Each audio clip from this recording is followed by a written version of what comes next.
Hi, Andrew Twidwell from trainingfromcontractors.com. Once again, I want to talk to you a little bit today about what do you charge? It's a big question that everybody asks. One of the big mistakes I see all the time are contractors that do this. They call up their competitors, they look in the phone book, call up their competitors, see how much they charge, and charge the same, if not maybe a little bit less. Let's face it, most contractors do not know how to run a business.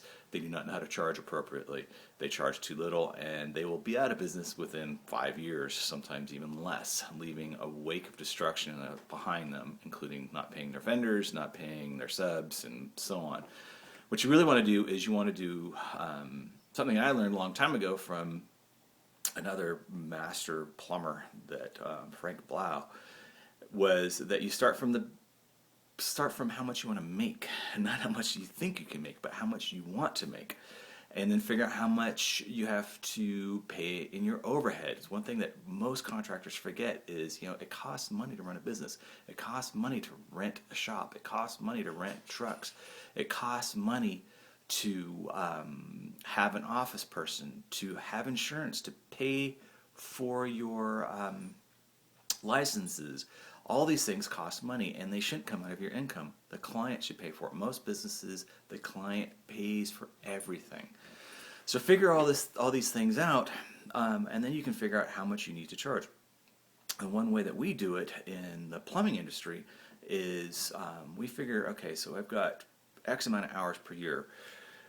In a 40-hour work week times 52 weeks, you've got 2,080 hours per year. I don't know about you, but I don't like to work all 52 weeks. I like to take a little bit of time off. So an easy solution to that is just round it down to 2,000 hours. That leaves you 2 weeks vacation. That's also a nice little round number.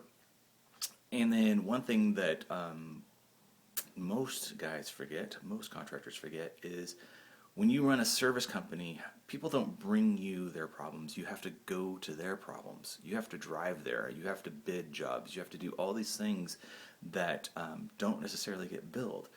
So in our industry, you're lucky if you can bill out half your time, or 50% of the hours that you're working.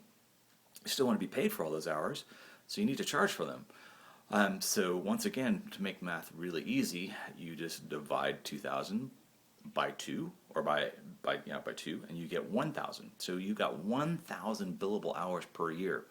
Take your total number that you want to make, how much your overhead is, and then divide it by 1,000. And that will give you a good working number of how much you need to charge per hour to stay in business and be profitable. Well, I didn't talk about the profit. That's one thing you forgot.